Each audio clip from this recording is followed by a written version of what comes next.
So first thing that I'm hearing with this card is that I was looking at takes each other for granted. So maybe you were recently thinking about this, that this person was taking you for granted because in the past, every time they returned, you would take them back, you would always respond, you would always be there for them, you would always put them first. This is the issue. This is the thing that we learn in these connections, and this is how we learn self-love. Someone who is flaky with you, again, lacks consistency, goes in and out, comes in and then ghosts you. When they return, if you love them more than you love yourself, and which is usually the case for a wounded feminine, we immediately go into thinking, I'm afraid it's going to happen again, but I want to respond, because if I don't respond, he's going to feel abandoned, he's going to feel not loved. It's that compassion that activates without self-love. Right? So we have compassion towards how this person will feel, but we don't yet have self-love to put in a boundary. Well, okay, but how will I feel? I have to love myself too. And in the meantime, this person, they don't care how you feel. They don't care. I'm sorry to say this, but it's true, because if someone disappears, ghosts you, they think of themselves first. I don't want to be in this situation, boom. So I'm not even going to send a message, because I don't care how this person feels. I care about myself. I care about my own feelings, right? And then after months or years, I return with a, hey, how you doing? I want to see you, because I don't care how I made this person feel. I care about me. I want to return. I want to connect. I now feel lonely. I now feel longing. Until they start to put yourself first, so until before calling, reaching out, sending a message, they really analyze in their head, how did I make this woman feel for all these years? How will my message make her feel? What do I have to say to actually show that I have respect for her boundaries, for her self-love, that I've changed? So that's the first thing that was coming to my mind. So maybe this person was shocked that you didn't respond, or you weren't interested, or you responded but you didn't want to see them because they took you for granted. But another thing that I was hearing is that maybe you are in this moment of your life when you want family. Not necessarily, I always say this because I'm deeply saddened when people think that when you say family, it means children. Family is family. Family is stability, is security, is partnership, right? So whether you want children or not, it can be different for, it's a collective, but you would want family, which means that you want someone that it's going to be an obvious thing that you're going to spend holidays together, and you're going to travel together, and you're going to build future together. Not this nonsense flakiness of let's see where this is going, or it's me and it's you and maybe sometimes we're together. You want oneness. You want true partnership, true family energy.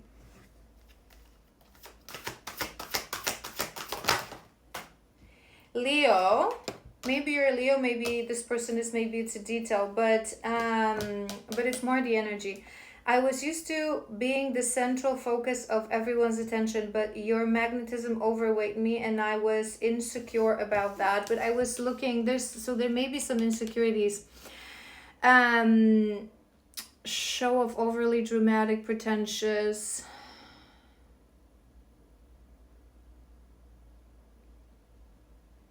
Number 86. Honest, I'm a little bit confused because we're doing your energy. I didn't sense this in your energy.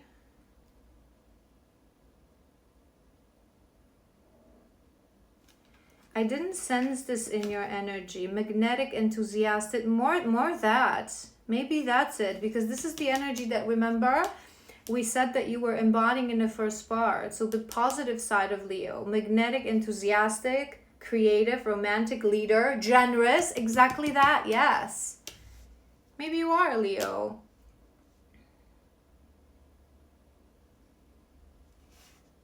Maybe you are a Leo. More than anything in this first row, I feel this collective, you understand who you are, you understand what you bring to the table, you understand that you're a beautiful person. I don't think you realize how much, but but you also know what you want. You don't want romance, you don't want flakiness, you don't want, you know what? And I recently heard this somewhere online, and it is so very true. True mature women, okay? True mature women, especially when we talk about spirituality, divine feminine, so someone who stripped the layers of their shadows, they found their divinity within, they have self-worth. True women, we don't have boyfriends. We don't have boyfriends. We either have a life partner or don't bother me. We're not, it's not even because many women, when they start, you know, the journey of empowerment, they start to say that I'm no longer going to have friends with benefits. I'm no longer going to agree to see where this is going. I'm no longer going to agree on, you know, we're just getting to know each other. We're 10 levels above that. No, not even a boyfriend. What the hell is a boyfriend? What am I, 16? What am I, in high school? I don't want a boyfriend. I even have a life partner. Depends on your personal beliefs. That can be a husband, or right, you don't obviously immediately have a husband, but what I'm looking for is a life partner to build family with, someone who will look at me as his muse, someone who will love me and love themselves and respect my self-love as well and my boundaries, someone who will see me for my shine, or I am not interested. And to be honest, true divine masculine, man who has healed, man who has is standing in his divinity and his true masculinity, he enters with exactly that. He locks in. He's not interested to be getting to know each other, to let's see where this is going. Maybe we're gonna be boyfriend. No, you're it. You're my woman. You're my woman. That's what true men do. And there's no hidden energy. There's no one knows that we're seeing each other. There's no it's too soon for certain things. No, you're part of my life. Obviously, you know, there's a dating process if you haven't known each other, but you would know what I mean. You would know what I mean. Mature women don't have boyfriends. Settling. And satisfied and feels alone with someone. I feel that this is something that you no longer want in your life. You would have learned your lesson. So it's the situation that, okay, I love this person. I love this person. I believe this person is my person. I believe this person is my soul connection. I believe this person, we're meant to be on our highest, most aligned timeline. But every time we were together, I felt more lonely. I felt more worse than without them. This is, you guys, when another person comes into your life, right, in a normal relationship with mature people, your life becomes better. It's easier. You have another extra pair of eyes and an extra brain for solving your problems. You feel less lonely. You feel less burdened with life struggles. Your life is more joyful, is more happy. If they don't bring that, it makes no sense. And it's even coming to my mind, so maybe you've been thinking about this too, that, you know, many women, when they leave a karmic relationship, especially a karmic marriage or long karmic partnership, right? When and suddenly they realize, I have more free time, I have more money, right? Because I was cooking for this man, I was cleaning for this man, I was attending for this man, and now I can actually do whatever, right? Because it's the society that tells us that this is how it's supposed to look like. Women, we're awakening now. We're not freaking servants. We're not doormats. We're not an optional entertainment in the life of a man. We're a temple.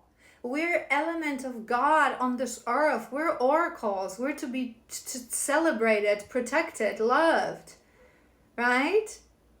So if a man comes into your life and he's not making your life more beautiful easier. He's supposed to provide leadership. He's supposed to provide direction in this physical world. He's supposed to provide protection, love. You would know this. With this card, you would know this. I love you. So what? Love is not enough. And you guys know that I always say this. To hear this from me, reader of divine love, a goddess of love to this earth, love is not enough. Love is beautiful. Love conquers all. Love motivates. Love is that muse for change and that agent to change. Love is all. But to form a relationship in this physical world, love is not enough. The fact that I love you, I'm not gonna love both of us for both of ourselves. Do you know what I mean? And you know this. You don't want to settle. You want a real deal. You want a real deal.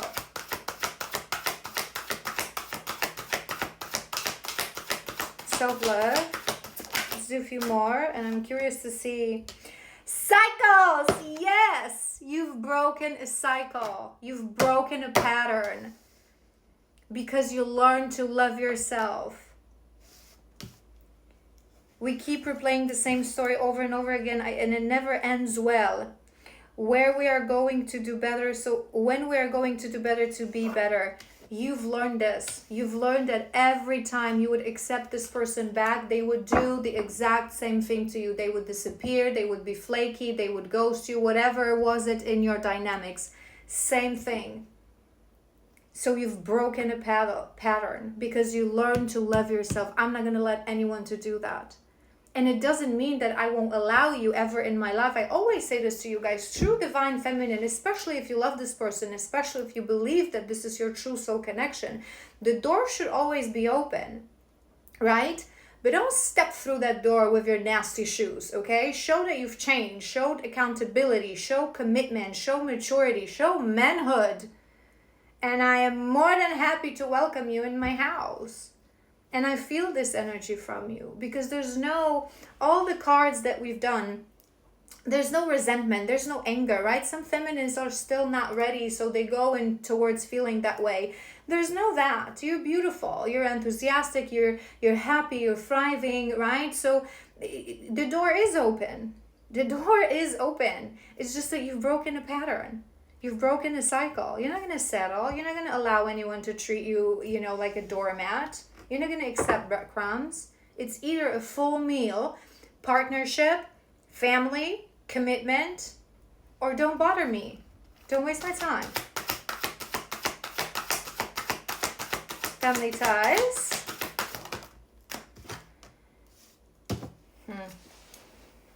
Casanova. Charismatic Casanova. I don't understand our connection the way I feel I'm with you. I'm not ready for whatever this is. I can't handle this right now. I'd rather not to think about it. Blah, blah, blah. Right? Man-child. Man-child. You used to accept that because you were wounded. Because you thought that love is enough. That love conquers all. That you're going to love both of you for both of you. Right? But it doesn't work that way, and you know it. You don't want no Casanova. You don't want a man that every day you're going to wake up thinking, is he going to still be here or he's going to run away? Is he still going to choose me or he's going to choose another woman? You want a family. You want a family. You want a true man that you can rely on, that you can trust, that you can call when you're sad, that will hold you.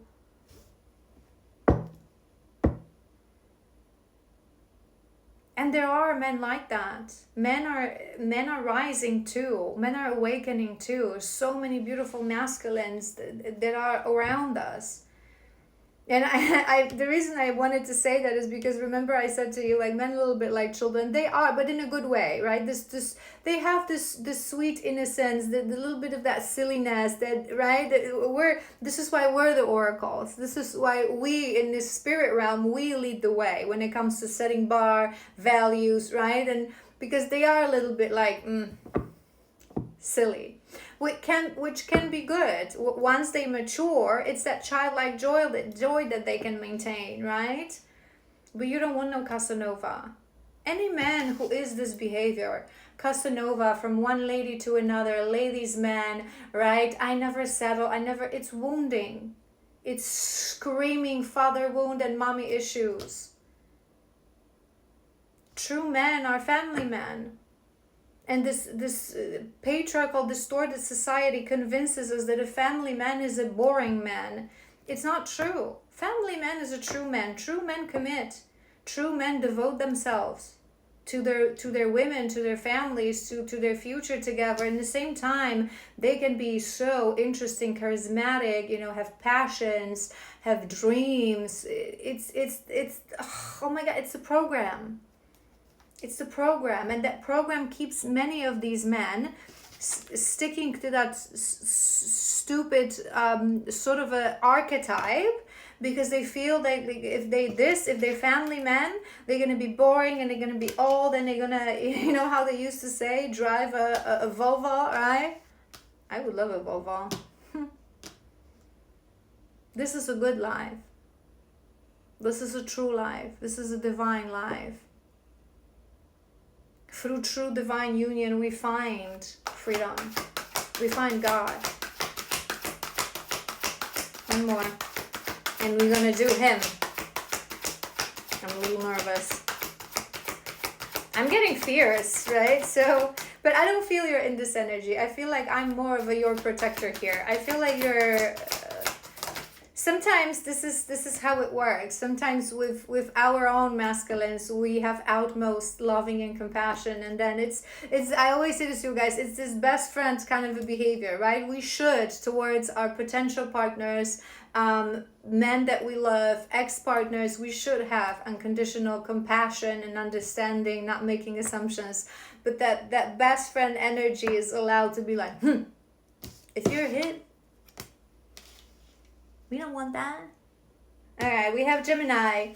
Leo and Gemini, maybe that's a detail, or maybe you're a fire sign with air sign. It's coming to my mind.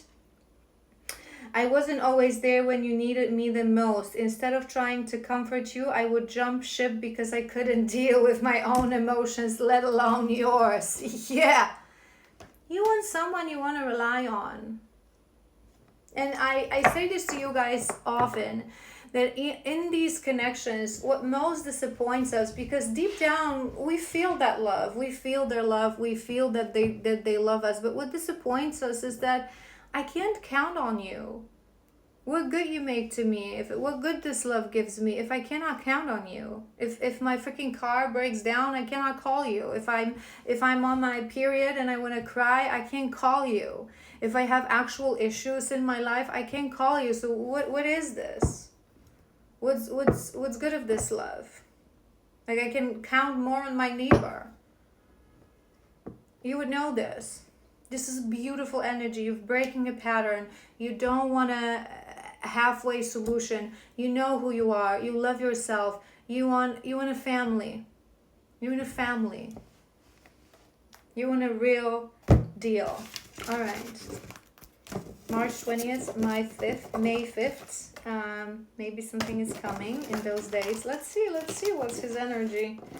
Let's see, maybe he'll surprise us. All right. Where's my little bell to shake your energy off? And I want a new incense. Hold on, bear with me. We're patient here. It's really hot in here.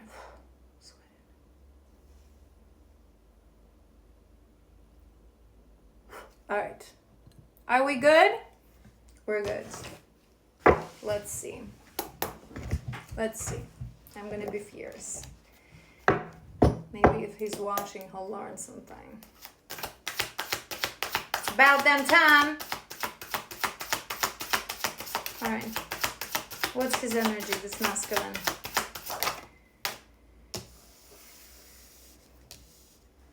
That's nice. They have one of the most powerful cards in the deck as this opening card. High Priestess. It means that he's connected. That he's awakening. This is power, this is intuition, this is connection to higher self.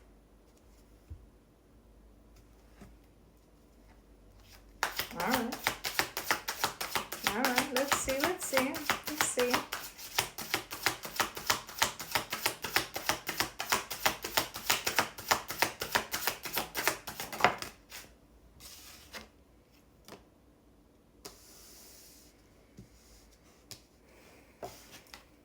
You guys, this is nice. I want to do one more.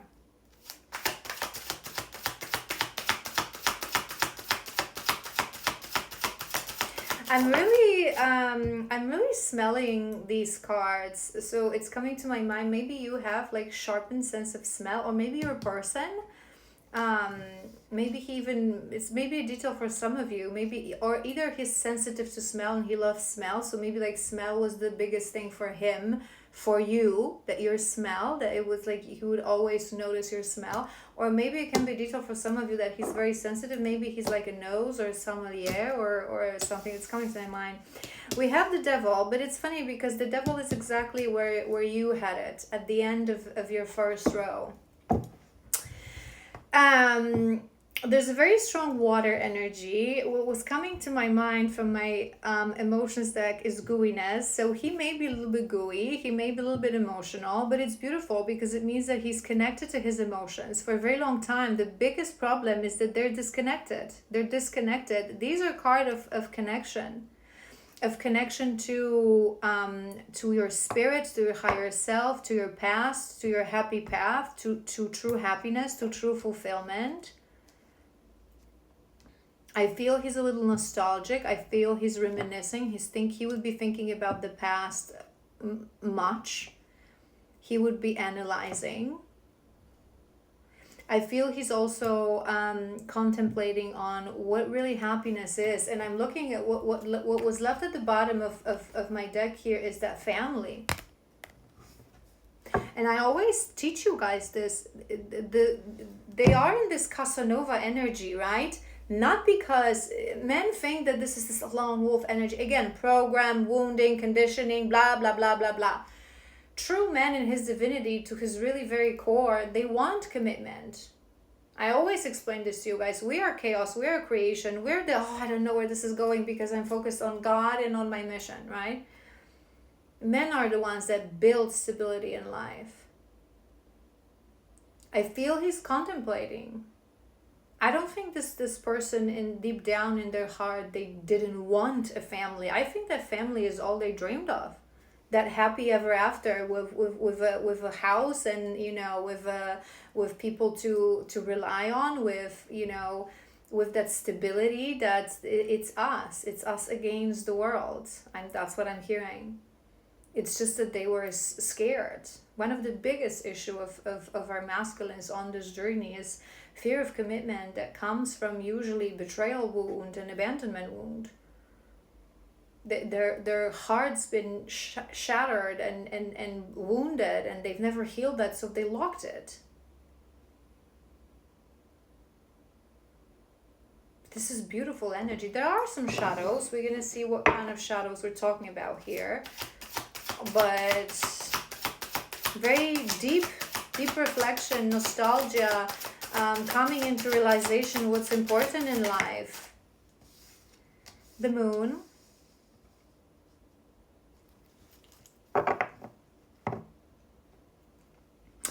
You know what's coming to my mind as well is that he would be, there is this energy there's hidden energy. There's both the high priestess, the moon, they carry this energy of the darkness, of things not coming to light, especially with the devil. But I'm not seeing this in a negative way. I feel like just certain things, and this is why I always say to you guys, we on this journey, from the moment they awaken us and our kundalini rises, we go through this journey slowly, healing, awakening, processing certain things. Our glow up is seen, our shift is seen for the masculines because they have this thick shell, right? This thick shell, the change is brewing on the inside. They're learning, they're thinking, but the shell seems shadows, the armor is right, but the change is happening from the inside. And the moment they're ready, and the moment the Satori happens, woof, the shell is broken. Satori, which is the awakening of the masculine, the shell is broken, and all the good things that they've already brewed inside of them, and they got ready inside of them, they come to the surface. So it's almost immediate. It's like one day it seems like, oh my God, he has not changed all these years, but then there's a trigger, there's Satori. When they're ready, they throw this at them, and it's like a brand new man on a very next day. But it's not like it's magical. The change has been happening, but in on the inside, in the darkness of his shadows. That's why I always say to you guys, this is why we cannot make assumptions. This is why we cannot be judgmental. This is why we have always, if you want someone to be more, get that best friend to be like, no. But us as in our femininity, we have to stay with our hearts and with the door open always. He would be in deep reflection. I wouldn't be surprised. I kind of want to do the masculines as well for him. I wouldn't be surprised if he would be going, or he already went through Dark Night of the Soul, to have the Devil, to have the Moon. Let's see what comes out.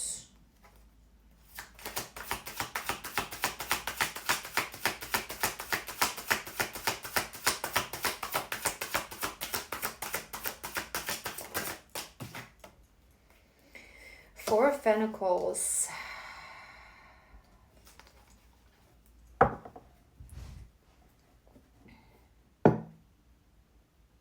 It's not always negative energy. I would want more for that, because I'm kind of a little bit on the fence.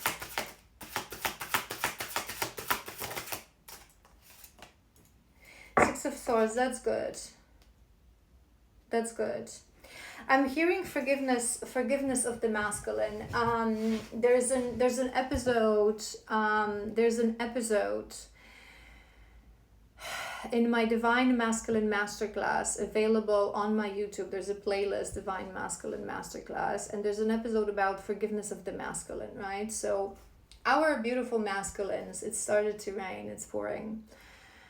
Maybe he's going for some sort of a cleanse and purge. Our masculines, remember what I said to you, they don't think about you, right? Because they're in their ego, because they think, how do I feel? What are my fears, right? That's why they act the way they act. They're under a veil of denial and under a veil of avoidance, programming deeply in the matrix, right? And as they start to awaken, they have to face the past. They have to face what they've done. They start to realize, because in the beginning, I always say this to you guys, they think that, oh, this is just a fling, this is just lust, this is just a woman, like, I feel something stronger to her, but it cannot be what I'm suspecting that it is. If things like love doesn't exist, they're very bitter, right? So they think that when they walk away, they're going to forget about us. Meanwhile, they think about us more, they develop deeper feelings, they observe us, they start to feel longing, they feel how we change. And I've mentioned this to you in one of my recent videos about the divine journey. We become the walking proof. We become the walking proof that we are destined, because we start to talk about, love, devotion, divinity. We all have our missions, right? We change, we grow, and we become that beacon of light, that lighthouse for them. So when the moment comes that they're ready and the divine sends them, they push them through first that dark night of the soul, and then the Satori comes. There's a moment that I call forgiveness of the masculine, because they have to look back and face everything that they've done. Now they know, this is my woman, this is my destiny, love is real, having a family. They start to realize what matters in life, what's important in life, that it was all a program, that it was all fear, that it was all illusions. And they have to look back and be like, damn, what have I done? And the reason it's coming to my mind, because I feel like he's still holding on to certain painful memories, but he is moving away from these memories. He's processing. There's a lot of reminiscing here. That's